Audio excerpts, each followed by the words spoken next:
Entrena con Serrano aquí en el programa Crono. Hoy hablamos de nutrición, para eso hemos citado a nuestro nutricionista deportivo. Hola, Diego García Sáez, bienvenido a Crono. Hola, ¿qué tal? Hoy hablamos de la preparación de las competiciones y de los entrenamientos exigentes, pero desde el punto de vista alimenticio, porque creo que es algo que a veces descuidamos y es muy importante, ¿no? Sí, es fundamental. La alimentación es un pilar básico en la preparación de un deportista, tanto aficionado y mucho más cuando a nivel competitivo. La alimentación nos va a aportar todo lo que necesitamos, la energía necesaria y además los nutrientes para la reposición de lo que hemos gastado y tenemos que digamos que volver a formar en nuestro organismo. Básica la alimentación. Por tu experiencia, ¿qué errores comunes cometemos los corredores, deportistas, que no seamos profesionales y no tengamos un asesoramiento muy directo de algún nutricionista, a la hora de afrontar pues algo, por ejemplo un maratón, un medio maratón, una prueba de 10K que hemos preparado concienzudamente y que llega el día D y que nos sale mal por culpa de no haber preparado bien la alimentación? Claro, el error más frecuente es dejar para en los últimos días el hacer algún cambio en la alimentación. Si uno considera que preparar una maratón puede llevar meses, vamos a hablar 6, 7, 8 meses, digamos que ahora, si la gente ya se está preparando el maratón de Valencia, que es en noviembre, es que también hay que prepararse con la alimentación. No hay que esperar al último momento. En el caso de, hay veces que viene gente en septiembre porque va a correr la maratón de Valencia, algo se puede hacer, pero cuando llega el mes o los 2 meses anteriores, los deberes el lunes de esa semana ya tienen que estar hechos. Hay que hacer algunas cosas esa semana anterior, pero hay que empezar con tiempo. Hay que empezar con tiempo porque, primero, la alimentación nos va a llevar a la adecuada composición corporal, es decir, el porcentaje de grasa lo más bajo posible. Vamos a correr más cómodos con un porcentaje de grasa por debajo del 15% que por arriba del 15%. En cuanto a los alimentos que vamos a poder escoger, el preparar, por ejemplo, un largo, si vamos a tomar algún gel, alguna bebida isotónica, alguna bebida con hidratos de carbono, si lo vamos haciendo en la preparación y no lo dejamos para el día de la carrera, nuestro organismo también se acostumbra, vemos los tiempos que necesitamos, podemos ir probando. Entonces todo eso es muy importante y eso hay que hacerlo en la preparación. Es decir, hay una preparación física, hay un entrenamiento y tiene que haber una alimentación.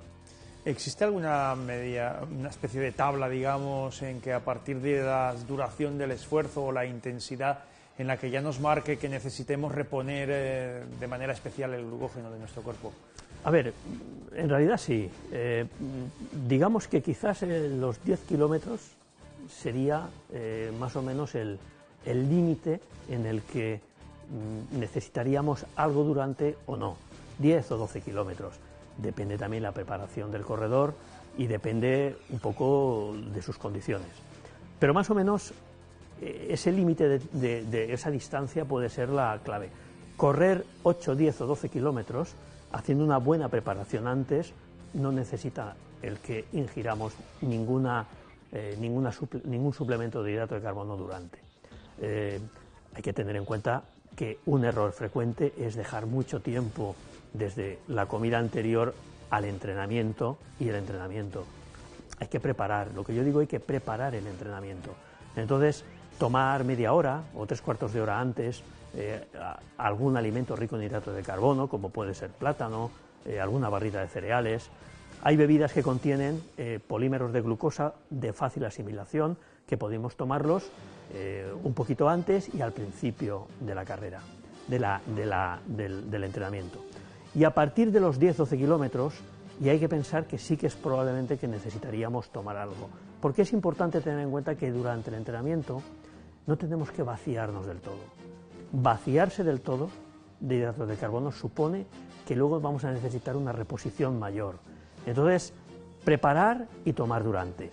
Para hacer distancias de 12 kilómetros para arriba, por ejemplo, 15 kilómetros, 16 kilómetros, cuando ya se van haciendo largos, cuando se está preparando una media, sobre todo, o cuando ya en la maratón ya vamos, pues a partir de esas distancias, pues por ejemplo en el kilómetro 8, tomar un gel, salir con una botellita con agua, con una maltodextrina, por ejemplo, ir bebiéndola en los primeros kilómetros y luego a los 8 o 10 kilómetros tomar un gel.